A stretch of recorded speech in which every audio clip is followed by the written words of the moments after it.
Good evening, good day, or wherever the hell you are. I'm Matt Wyman. I'm Matt Romeo. And this is Between Two Matts. We're doing a bit of a special again today where we're doing a season recap of Season 4 of Game of Thrones. So we're going to do our favorite of whatever topics we choose and our least favorite of whatever topics we choose. I want to take this kind of opportunity to really talk about the theming of Season 4. Mm-hmm.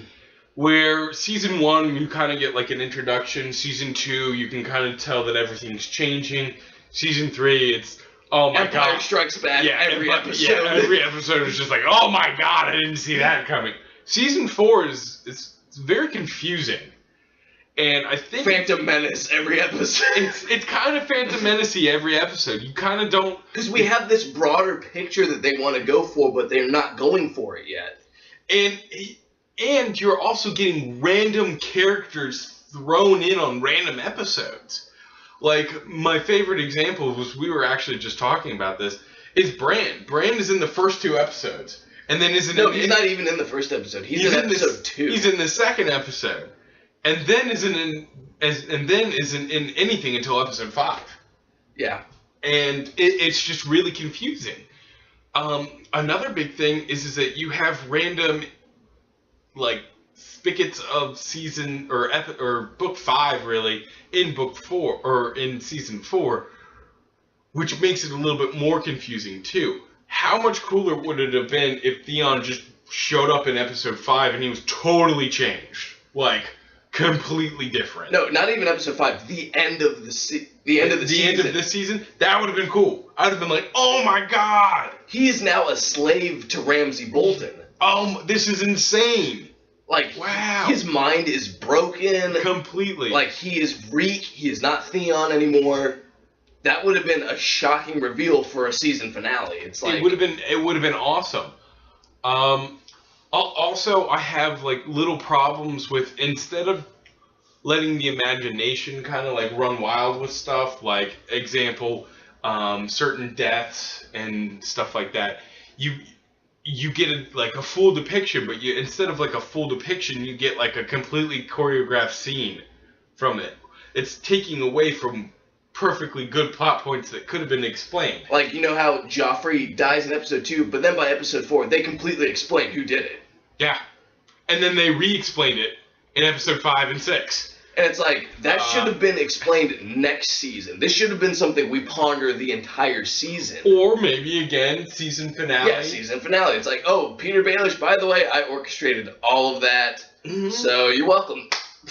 Bam! Like, mind Bam. Blown. Over in face. Chef Boyardee everywhere.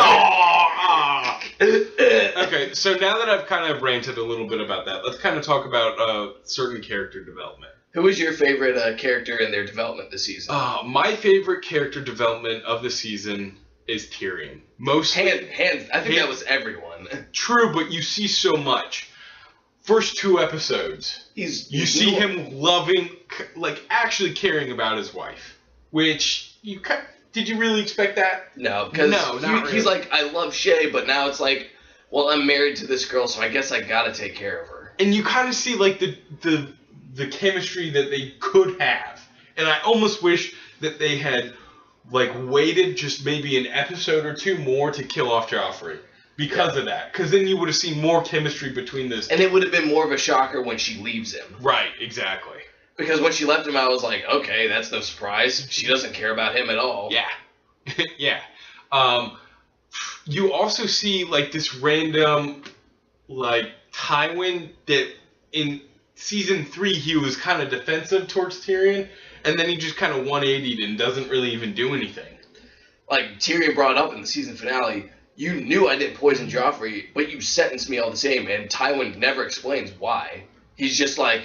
Yeah, I did do that. I'm a pretty big DB. Yeah.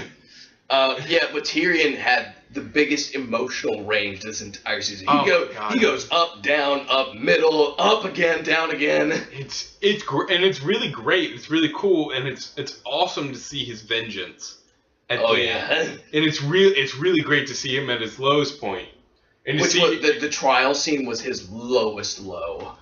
and then his relationship with his brother after that. That was really cool, because in the books it really doesn't ever explain their, like, you don't get like the one-on-one chemistry, you know, that best friends or like brothers best friends.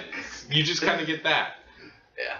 My favorite development of the season is gonna have to be who did I say it was gonna be? It was Danny, right? No, it was definitely not Danny. You can pass him. I can pass. Who was your least favorite then? My least favorite development throughout the entire season is Bran. Bran has such potential. His story is kind of cool. You can kind of, like, with special effects and stuff like that, you can kind of make it cooler. Like, imagine him, like... Charles Xaviering. Yeah, Charles Xaviering, like, Summer, and Summer's picking him up, and, like, they're riding together. That would be kind of cool. You know, he accidentally premonition visions, like, dreams into one of the dragons. That would be really cool, too. And, like he's responsible for, you know, hunting those lambs. Or the goats as Drogon. That hasn't been explained, but that would be like amazing. That would be awesome. Team Drogon. Team Drogon. Okay, I just remembered my favorite character arc was Jaime, actually. Oh yeah, I forgot. Although there was one part of the season that I hated for Jaime, and that was when he and Cersei have sex right in front of Joffrey's corpse. Yeah. It kind of makes it seem like a rape scene. And I'm like, that's not Jaime's character, though. And then right after that, he goes back. Goes back. It's very confusing. Yeah, because like I understand he was very sexually frustrated. I understood that part, but I was like, dude, this is in front of the corpse of your bastard son, and you know your lover is saying no, and you're just like, I don't care. This is kind of not your character. Yeah. But overall, he did grow like as a person with his brother. Like, you know, seeing the brotherly love, he really cares about people now. He doesn't see them as stepping stones anymore. Like him and Brienne, him and Podrick. Even Sansa, he was like, yeah, I want to get her out of here. I want her to, you know, be safe. Right. And my least favorite character arc was actually Tywin. Tywin didn't do anything. I know. That's why I hated it. Because Tywin normally asserts himself over... He did that at one episode. Episode 3, when he's talking with Tommen. That's the only time. But the thing is by the end of the season, you don't know what his motivations are at this point. You don't know anything anymore. He's just...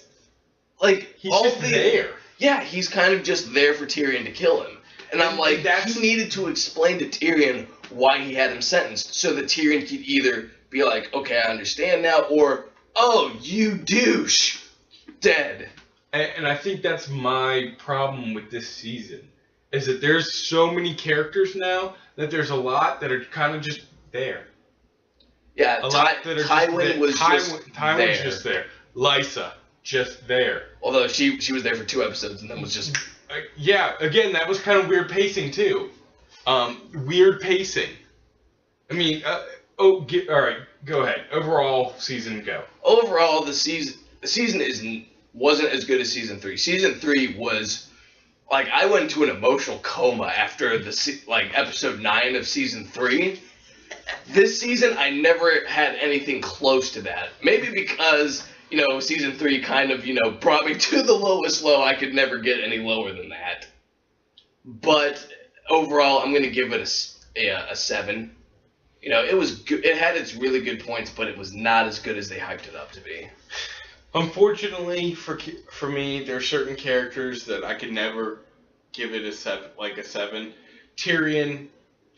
Any of Tyrion's relationships.